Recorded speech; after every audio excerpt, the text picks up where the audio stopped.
కాపుల కోసం ఆలోచించడం రాలా.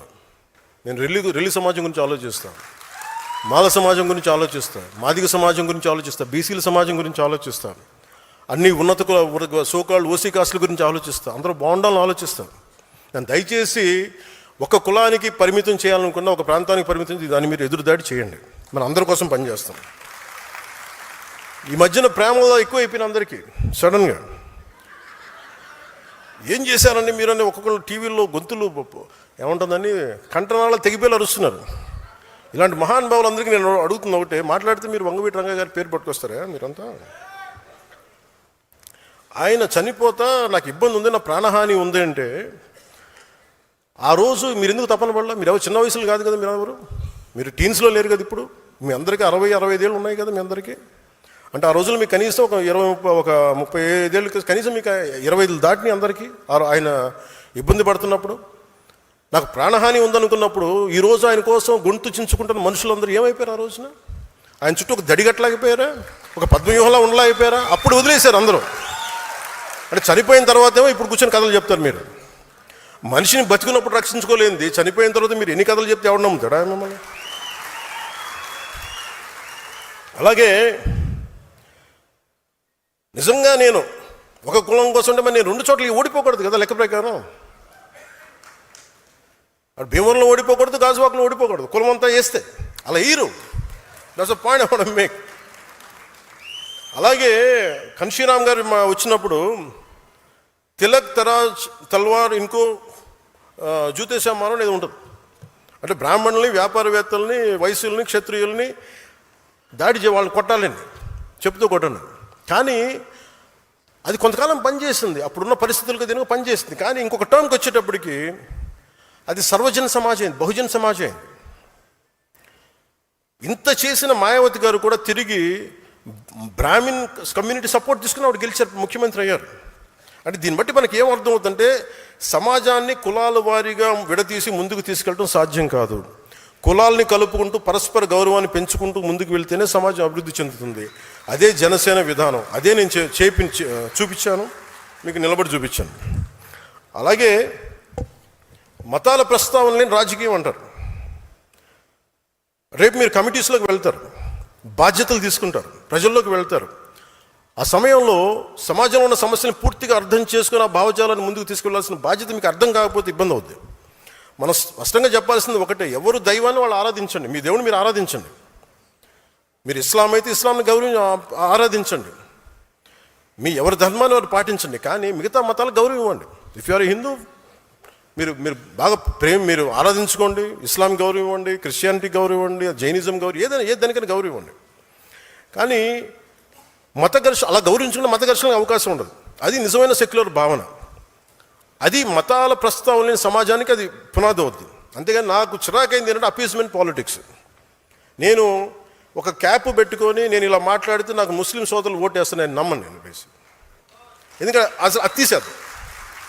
అంటే ఈరోజు మనకి షాన్వాజ్ అనే ఒక ఆడబిడ్డ మన ఇక్కడ రాయలసీమ నుంచి, ఎక్కడ కర్నూలు నుంచో ఉమానంలో చిక్కుకుపోతే ఆవిడే హిందూ కాదే. ఆవిడ హింసించింది కూడా అక్కడ లోకల్లో ఉండే ముస్లిం బిజినెస్ మ్యాన్. మన అలాంటి లేదు మన సమాజంలో, మనం అలా చూపించాం. అందుకని ఈ అపీజ్మెంట్ పాలిటిక్స్ అనేది జనసేన తీసుకోదు. ఒక తప్పుని తప్పుగానే చెప్తుంది. ఒక హిందూ చేయండి, ముస్లిం చేయండి, క్రిస్టియన్ చేయండి, మీరు ఒక తప్పుని మీరు ఖచ్చితంగా ఈ తప్పుని చెప్పకపోతే తప్పు చేసిన వాళ్ళు అవుతారు. అందుకని appeasement politics is a big no for Janasena. నువ్వు నీ పరిమితిలో ఉండు, నేను నా పరిమితిలో ఉండా. నాకు ఇష్టమైతే నేను ఈ మతాన్ని అర్థం చేసుకుంటాను, స్వీకరిస్తా. కానీ బలవంతంగా మార్చే హక్కు ఎవరికి లేదు. డబ్బులు ఇచ్చి మోసం చేసి బలహీనతలను ఉపయోగించుకొని మత మార్పిడులు సరైనది కాదు. ప్రతి వ్యక్తికి తన ధర్మం గొప్పదే, దాన్ని నేను ఎక్కడ కాదనడం లేదు. ఈ దేశం అన్ని మతాలని గౌరవించే సంస్కృతితో ఎదిగింది. పర్షియన్లు ఈ దేశంకి వచ్చినప్పుడు మీరు ఎలా ఉంటారు, మీరు బయట వాళ్ళు అంటే మేము పాలలో పంచదారలో కలిసిపోతాం. ఎలా ఉంటారంటే ఆయన ఒక పాలు తెమ్మని చెప్పి చిన్న పంచదార వేసి ఇలా కలిసిపోతాం, మరింత రుచి ఎక్కువ బాగుంటుంది మాతో ఉంటుంటే. మేము ఎక్కువ కలిసిపోయే వ్యక్తులను తప్ప మేము విడిగా ఉండే వ్యక్తులం కాదని చెప్పారు. ఈ దేశాన్ని మరింత మధురంగా చేస్తామని చెప్పారు. అందుకే ఈ దేశం వారిని ఆదరించింది. శ్రీకృష్ణదేవరాయల కాలంలో అరబ్ వ్యాపారులు గుర్రాలు అమ్మడానికి వచ్చి మాకు ప్రార్థనా స్థలం లేదు అని అడిగితే ఆయన మస్జిదులు నిర్మించి ప్రార్థనలు చేసుకునే అవకాశం కల్పించారు. ఎందుకంటే ఈ దేశ సంస్కృతికి ఇన్సెక్యూరిటీ, అభద్రతా భావం లేదు. ఈ దేశం ఎప్పుడు ఇతర మతాలకి భయపడదు, మీ ధర్మాన్ని మీరు పాటించండి అని స్థానం ఇచ్చే మహోన్నత సనాతన ధర్మం ఇది. కానీ ఆ సహనాన్ని బలహీనతగా భావించి ఆ సంస్కృతిని మేము చంపేస్తాం, ఆ సనాతన ధర్మాన్ని నలిపేస్తాం, నశింపజేస్తాం అంటే అది మీరు ఈ నేల స్వభావాన్ని అర్థం చేసుకోకపోవటమే. ఎన్నికల సమయంలో కొంతమంది బొట్లు పెట్టుకుని ఆలయాలు తిరుగుతారు. సనాతన ధర్మంపై దాడులు జరిగినప్పుడు మటుకు మేము సనాతన ధర్మాన్ని నిర్మూలిస్తామని బహిరంగ మాట్లాడతారు. ఎవరైనా అంటే మీరు ఎన్నికల సమయంలో అసలు ఒక్కరు మాట్లాడరు, అప్పుడు మాట్లాడరు సనాతన ధర్మం గురించి, ఎందుకంటే ఓట్లు పోతాయి. అయిపోగానే మొత్తం పదవుల్లోకి వెళ్ళిపోయి అసెంబ్లీలోకి వెళ్ళగానే ఇప్పుడు మాట్లాడతారు మళ్ళీ. లేదు, సనాతన ధర్మం అనేది వేల ఏళ్ల నాగరికత. అది హిందూ సనాతన ధర్మ is a self correcting mechanism. ఇది ఒకడు స్థాపించింది కాదు, ఒక వ్యక్తి స్థాపించింది కాదు, అది అనాదిగా జరుగుతుంది. It has a self correcting దాంట్లో తప్పులు ఉన్నాయి, తప్పులు కరెక్ట్ చేసుకుంటూ వెళ్తుంది. అంతేగాని కూర్చోబెట్టి గిరిగీసుకుని ఇంతే అని చెప్పి ఒక ఫిక్స్డ్ రూల్ లేదు. అందువల్ల సనాతన ధర్మాన్ని మీరు నశింప చేయలేరు.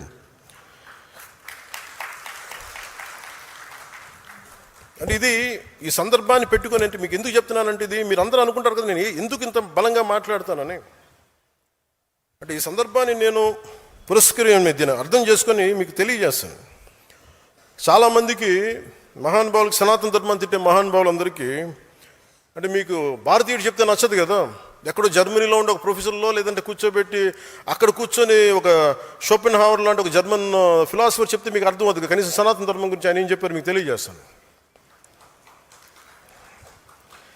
అంటే ఆయన అన్న మాట చెప్పండి,